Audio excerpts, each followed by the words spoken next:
Olá, irmãos. Aqui é o professor Marlon Meira com mais uma aula da nossa série de 5 aulas da nossa EBD de verão. Nós estamos hoje começando a nossa segunda aula, 2 de 5. Na nossa primeira aula, a gente fez a primeira parte da introdução. Vocês devem estar lembrados que nós estamos fazendo. Deixa eu só compartilhar essa tela com vocês. Estamos fazendo introdução e comentário ao livro de Atos, né? Baseado nesse livro do Howard Marshall, que é a introdução e comentário da série Cultura Bíblica da editora Vida Nova. Na primeira aula, a gente fez a primeira parte da introdução. A gente foi até aqui, até a inclusão dos gentios no povo de Deus, e hoje nós vamos continuar aqui com a vida e a organização da igreja. Na sequência aqui, nós temos o número 3, ainda na introdução, né? A historicidade de Atos. Depois passamos para o número 4, que é... Número 4... Cadê o 4? O 4 passou aqui em algum lugar. Aqui, ó, as origens de Atos. E depois ainda passamos para o número... Esse aqui é o 4. Passamos ainda para o 5, que é o valor permanente de Atos. E temos essa parte da análise, que na verdade é só um quadro, que eu vou ler provavelmente uma parte só, que é a parte do próprio comentário. Isso aqui vai ser uma leitura do que virá pela frente nas próximas 3 aulas. E aí a gente vai completar, então, a nossa série com 2 aulas na parte da introdução e 3 aulas na parte do comentário, tá certo? Então, vamos lá. Deixa eu só voltar aqui para o nosso local onde a gente vai recomeçar, para a gente fazer uma oração e continuar, tá certo? Então vamos orar. Obrigado, Senhor, porque estamos mais uma vez reunidos em nossa EBD de verão. Obrigado por essa oportunidade. E eu peço ao Senhor, em nome de Jesus, que nos dê sabedoria, que nos dê alegria, conhecimento e aprendizado nesse tempo, nessa EBD de verão. Essa é a nossa oração para a honra e glória do Senhor Jesus. Amém. Muito bem, então seguimos aí. Seguimos aí para vida e organização da igreja. Bom, Lucas procura mostrar o cotidiano da igreja como um modelo. Esse é um dos objetivos de Lucas, a gente vinha falando já dos objetivos. Um dos objetivos de Lucas é mostrar o cotidiano, né, o dia a dia da igreja, numa tentativa de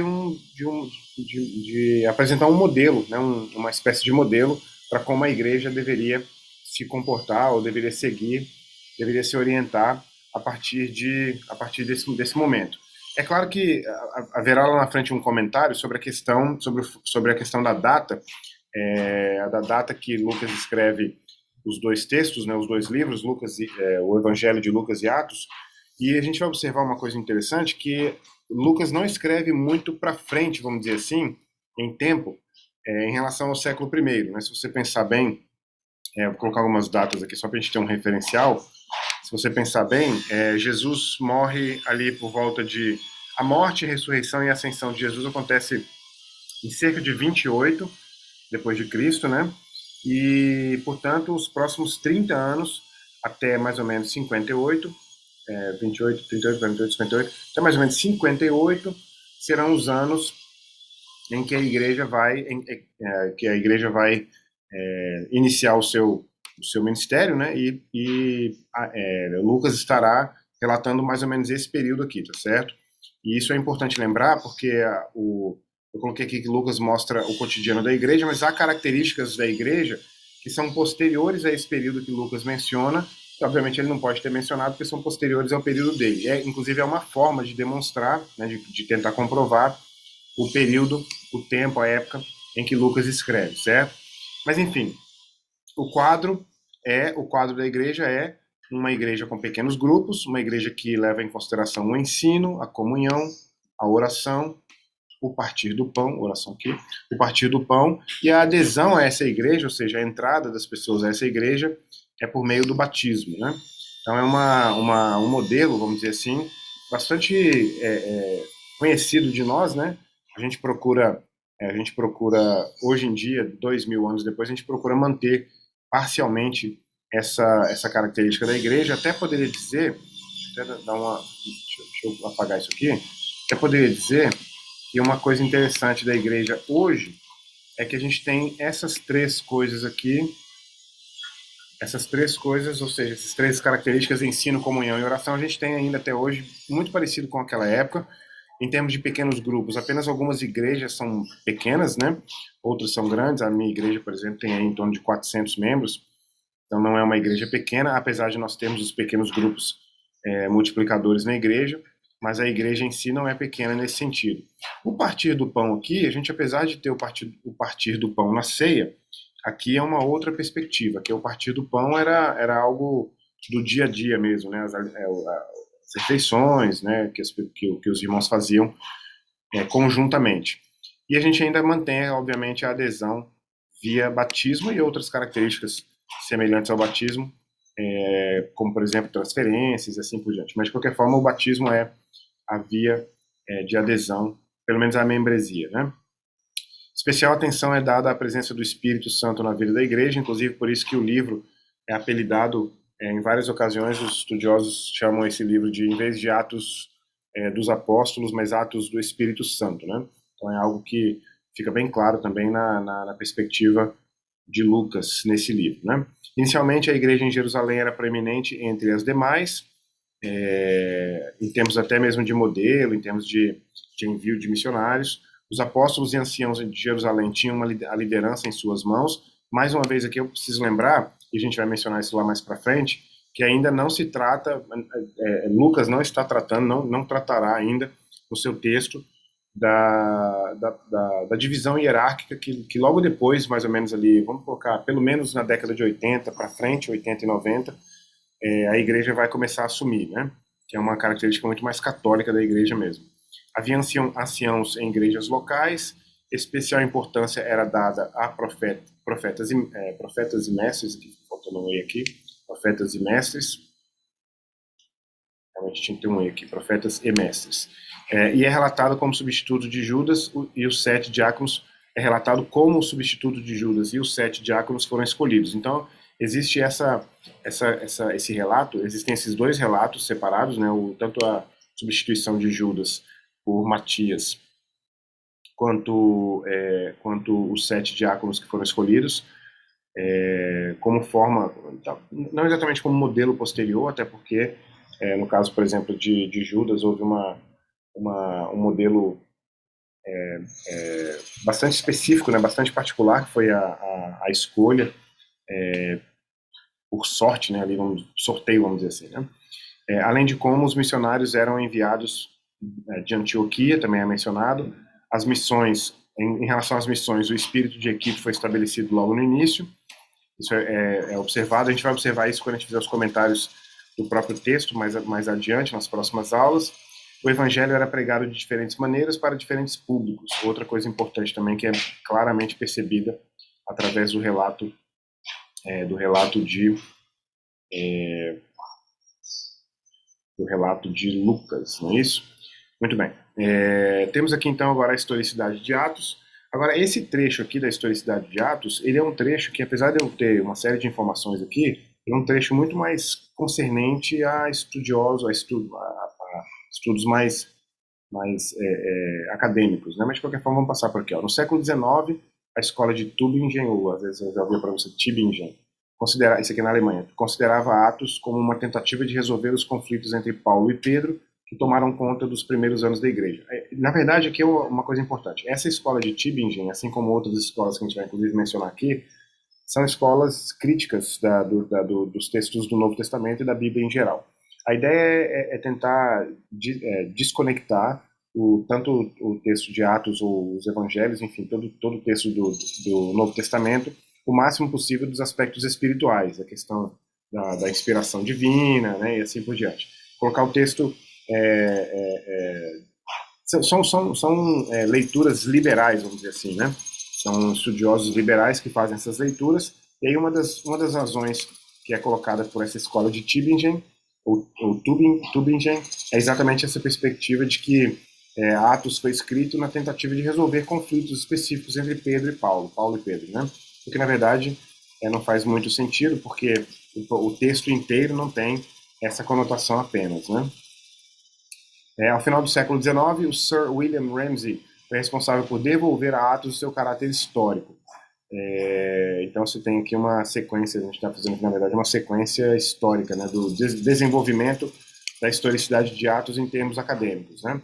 No início do século XX, ou seja, na sequência aqui, a escola anglo-americana, ou seja, de língua inglesa, né, seguiu essa mesma linha do Ramsay de uma forma mais moderada. E essa expressão de uma forma mais moderada é que o Ramsay vai a extremos, não necessariamente desonestos do ponto de vista acadêmico, mas a extremos para tentar devolver a Atos o seu caráter histórico num contexto em que Atos estava sendo, o texto e os demais textos do Novo Testamento estavam sendo atacados pela crítica dessa escola de Tübingen, por exemplo, né? Então, na segunda metade do século XX, ou seja, a partir dos anos 1950, estudiosos como F.F. Bruce e C.S.C. Williams endossaram essa noção de Atos com caráter histórico, certo? E a partir de então a gente tem uma disputa bem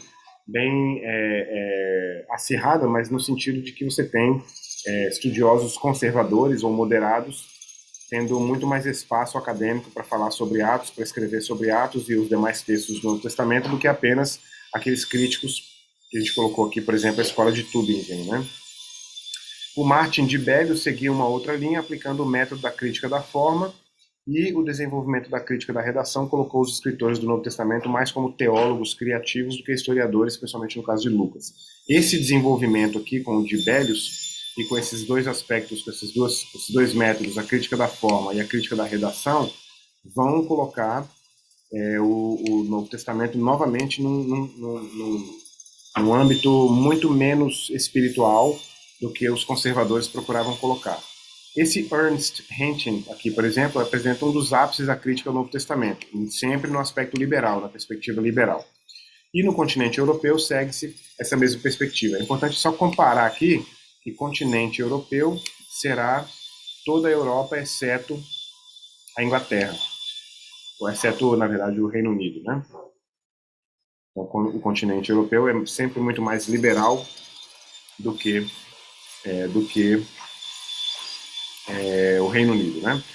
O ceticismo histórico, a acusação de que a igreja de Atos estava mais preocupada em teologia do que de história.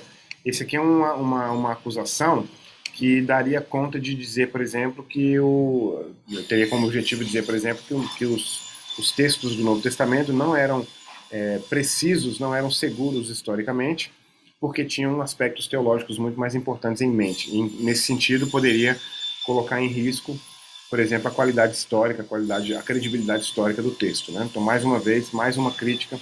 É claro que ceticismo e liberalismo está andando de mãos dadas aí, né? Pano de fundo histórico em Atos. Ramsay demonstra que Lucas e Atos são precisos historicamente, e o A.N. Sherwin White, C.J. Hammer e o R. Hansen deram cores mais modernas a essa noção. Essa noção de que Lucas e Atos têm uma precisão histórica suficiente para ser considerado como um texto historicamente crível, né? O problema das fontes. É sempre importante lembrar que Lucas está escrevendo, mas ele tem que ter tido alguma outra fonte que não ele próprio. Quando eu digo ele próprio, porque ele participa de alguns dos eventos, mas ele precisaria ter algum outro tipo de fonte. Esse aqui é um problema que até hoje não tem solução, mas não é um problema que causa nenhum descrédito, vamos dizer assim, ao aspecto histórico, à credibilidade histórica do texto. J. Dupont, em 1964, alega que não era possível encontrar as fontes de Lucas. Jacob Jervell vê nas atividades dos apóstolos e no estabelecimento de igrejas uma fonte aceitável. Então você já tem aqui duas perspectivas indo em direções opostas, né? Para o Evangelho, Lucas usou Marcos. Então, se Lucas tem como fonte para o seu Evangelho Marcos, significa que não é a perspectiva do Dupont, já não é mais verdadeira, não é possível encontrar fontes de Lucas, né? É possível encontrar, por exemplo, a fonte para o Evangelho de Lucas, que é o próprio Evangelho de Marcos, segundo Marcos, né? A motivação teológica de Lucas, os discursos em Atos não deveriam ser relatados palavra por palavra. Isso aqui é importante porque é uma crítica que foi feita já na história aí recente da pesquisa sobre Lucas Atos, é que os relatos que Lucas menciona, os discursos que Lucas relata em seus textos, tanto no Evangelho quanto em Atos, não poderiam ser não eram fidedignos, não eram palavra por palavra fidedignos aos textos, aos discursos originais. Mas eles não deveriam ser realmente relatados palavra por palavra, né? Uma coisa importante sobre história, sobre textos históricos nesse período, nessa época, aqui, por exemplo, no primeiro século depois de Cristo, é que havia sim uma capacidade dos historiadores e dos escritores em geral de fazer uma reprodução muito mais próxima dos discursos originais do que hoje em dia seria possível, né? Isso é uma questão até mesmo de evolução histórica, vamos dizer assim, né? Você tem, por exemplo, uma época em que você tem muito menos recurso para fazer a sua verificação e a sua anotação, vamos dizer assim, do que você tem hoje. Então, por exemplo, vou dar um exemplo bem óbvio, assim. Você vai, por exemplo, a uma palestra e você grava o discurso do palestrante e depois você faz uma transcrição do texto, exatamente como o palestrante falou. Você não teria como negar que o palestrante falou aquilo, porque você tem aquele recurso, que é a gravação, para usar como confirmação do que você está escrevendo. Mas você pode fazer também uma descrição do que foi dito. E essa descrição, mesmo que ela seja feita em primeira pessoa, ela não precisaria ser feita com absolutamente as mesmas palavras, porque ninguém memorizaria essas mesmas palavras, né? Ou seja, só a ideia central teria sido relatada, certo? Então, essa acusação de motivação teológica, de mudança dos discursos, não faz sentido, porque naquela época não era. Isso é uma espécie de anacronismo, né? Você fazer o julgamento de tempos anteriores com características, com perspectivas do presente, né? Como é que eu vou querer exigir que Lucas escrevesse, relatasse palavra por palavra os textos, sendo que não era assim que era feito na época e mesmo hoje também não poderia ser. Hoje poderia ser, como eu disse, se tivesse sido, por exemplo, gravado o discurso, né? Isso aqui é importante também, o retrato que Paulo pinta, vamos dizer assim, que Lucas faz de Paulo, um retrato teológico de Paulo em Atos é diferente daquele das cartas. Acontece que a diferença não é tão considerável ou tão extensiva, vamos dizer assim, que comprometa, por exemplo, isso aqui seria uma forma de dizer, olha, Lucas não está, o texto não foi escrito por Lucas porque Lucas não está retratando Paulo como Paulo realmente era, em termos teológicos, né? É como se fosse uma coisa mais ou menos assim, a teologia de Paulo em Atos é diferente da teologia de Paulo em suas cartas, né? Mas os dois historiadores E. Ellis e F. Bruce destroem essa perspectiva na medida em que não existe uma diferença tão profunda entre a teologia que Paulo apresenta nas cartas e a teologia que o próprio Lucas relata. Ou, na verdade, você pode pensar assim, a teologia que é extraída, vamos dizer assim, de Atos em relação a Paulo, né? Essa é mais ou menos a ideia. Em relação à autoria, nós temos uma evidência interna, como por exemplo, a escrita em primeira pessoa do plural, porque Lucas participa de alguns dos eventos. Você tem como evidência interna o fato de que Lucas era de fato companheiro de Paulo nas suas viagens missionárias. Não há mudança de estilo de escrita, por exemplo, entre os textos do primeiro livro e do segundo, por exemplo, né? E também há evidências externas, como por exemplo Irineu, que em cerca de 180 confirma no seu texto, seus textos, que o Evangelho de Lucas e Atos foram escritos por Lucas, e a partir de então você tem uma tradição que é iniciada, tradição essa que dá conta, que coloca na conta de Lucas a autoria dos dois textos. Você tem o cânon muratoriano, que é também um cânon que coloca os dois textos como sendo escritos por Lucas. E eu estou falando aqui em termos de evidência externa, porque se isso daqui, por exemplo, esses dois textos aqui, o terceiro aqui também, se esses três textos, se essas três evidências fossem incorretas, algum outro relato teria evidenciado isso já no período, né? Já teria sido no próprio período que isso teria sido evidenciado. Mas como essas três evidências externas estão sendo corroboradas pelo próprio tempo, então a gente tem aí uma boa evidência da autoria desses dois textos como sendo de Lucas mesmo. Não há qualquer outra autoria histórica e alternativamente apresentada até hoje nos estudos de Lucas, né? Então realmente é uma parte mais fácil, vamos dizer assim, você estabelecer a autoria dos dois textos como sendo realmente de Lucas, né? A questão da data da composição é interessante. Posterior a Marcos, uma vez que ele usa Marcos como fonte, alguns estudiosos colocaram a data posterior a 70, mas Lucas não menciona a morte de Paulo, que deveria ter sido em torno de 54 e 68, porque foi no reinado de Nero.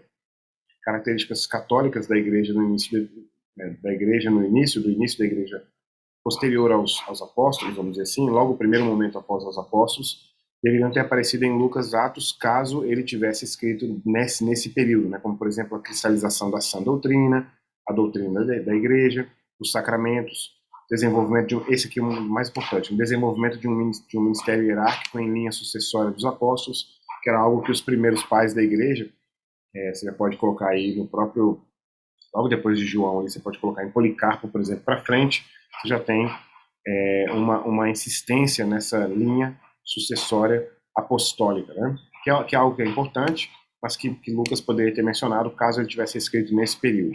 Não há menção clara à morte de Tiago em 62 e Pedro, todos os dois sob Nero. O que colocaria o texto, por exemplo, antes disso, né? Poderia colocar o texto antes disso. Lucas parece não ter lido as cartas de Paulo, afinal de contas ele está descrevendo a história de Paulo até próximo da sua morte, então obviamente Paulo escreveu as cartas, obviamente, antes de morrer. Então Lucas não parece ter lido as cartas de Paulo, e o F.F. Bruce oferece a probabilidade de que Lucas tenha sido escrito por um período mais longo, por exemplo, nas décadas de 40, 50 e 60, talvez 50, 60 e 70, né? Indo até no máximo 70 aqui. Certo? Então coloca uma escrita um pouco mais longa, num espaço de tempo mais longo, tendo a sua publicação, vamos dizer assim, a sua conclusão, ali por volta de 68 e 70, né? Entre 68 e 70. Sobre o local da composição, Lucas é de Antioquia e o Evangelho de Lucas parece ter maior relação com essa igreja. Poderia ter sido escrito em Roma, onde a história termina, mas não teria essa característica apresentada pelo F.F. Bruce aqui, né?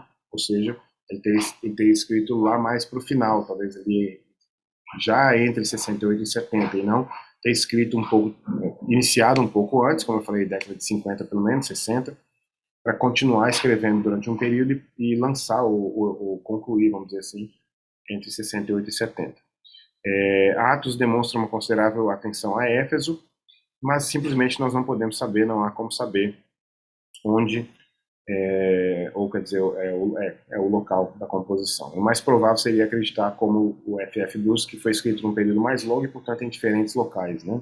Talvez um trecho em Antioquia, um trecho em Roma, um trecho em Éfeso e assim por diante.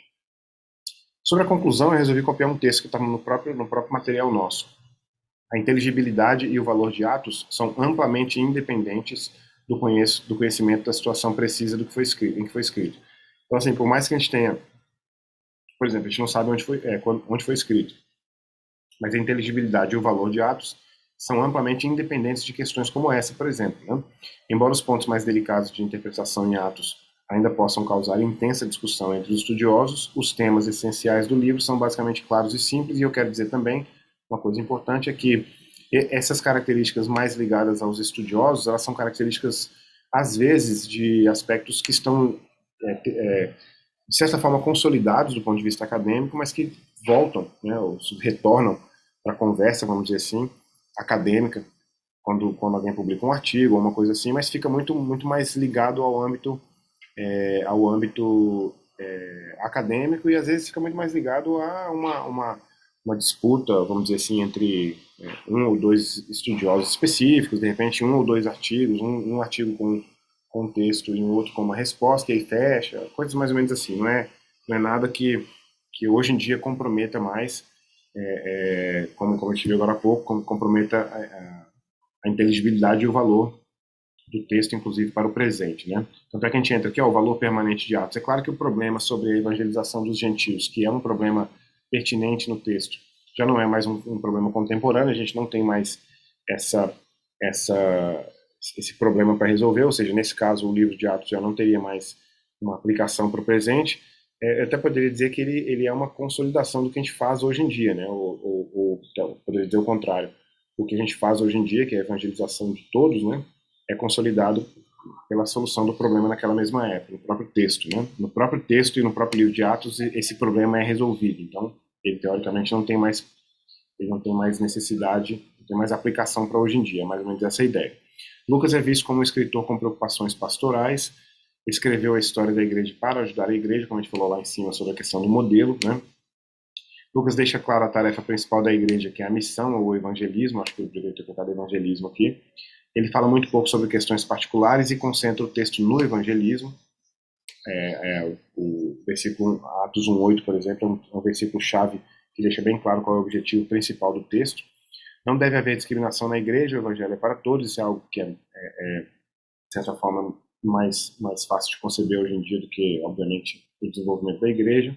Lucas vê a igreja como erguida e dirigida por Deus para atingir o propósito pretendido, que é o evangelismo, né, de todas as nações, né? Sereis minhas testemunhas e tal. Pode-se dizer que Lucas acredita numa teologia da glória, uma teologia glória, e acredita no triunfo final do evangelho, mas está ciente de que o triunfo do evangelho só é alcançado por meio do sofrimento e do martírio, e nesse sentido ele acredita mais enfaticamente em uma teologia crucis, ou seja, me parece que fica claro a percepção através da história de que Lucas realmente viu a história da igreja como ela deveria ser mesmo, né? Porque a história da igreja é a história da perseguição. É engraçado porque alguns historiadores colocam que a perseguição ela foi esporádica e em alguns momentos ela foi um pouco mais violenta e em outros momentos menos violenta. Mas eu quero apesar de concordar com isso dos pontos mais específicos, eu quero discordar porque a história inteira da igreja é uma história de perseguição, né? Perseguição, morte, martírio, dificuldade. Hoje em dia, por exemplo, no nosso século XXI, a gente tem países fechados para o evangelho, onde pregar o evangelho é passivo de morte e acontece frequentemente, diariamente, né? Todos os dias. Nesse momento, a gente vai fazer só uma visão geral aqui um quadro geral aqui da análise, que é o que a gente vai começar a ver já a partir da próxima aula. Então, a gente são 8, deixa eu ver se são 8. São 8 partes, o autor divide o livro inteiro em 8 partes, são 28 capítulos, né? 28 capítulos, e o autor divide em 8 partes. Quais são essas 8 partes? Essa que a gente vai ver agora. Primeiro é o começo da igreja, que vai do capítulo 1, verso 1 até 2:47. E aí nessa primeira parte a gente tem a ascensão de Jesus, tem o retorno dos discípulos para Jerusalém, o 12º apóstolo, ou seja, a substituição lá de Judas, né?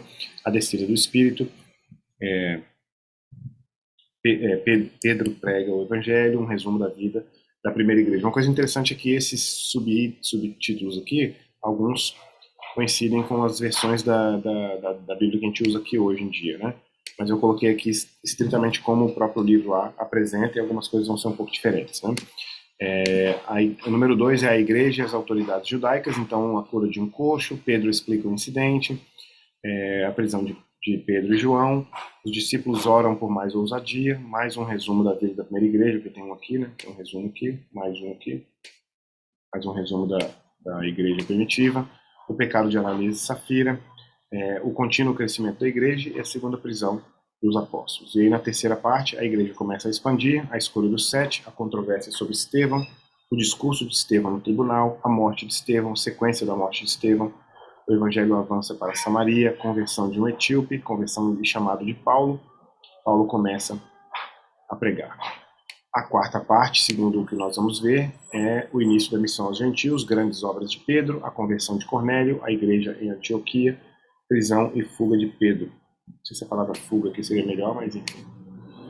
A missão à Ásia Menor e os seus resultados, capítulo 13 até o 15:35, chamado A Missão, Evangelismo em Chipre, evangelismo na sinagoga de Antioquia e da Pisídia, conflito em Icônio, evangelismo de um pagão em Listra, ou coxo, talvez, na nossa versão aqui em português, na Bíblia que eu uso, que é a Almeida Revista Atualizada, que apresenta coxo.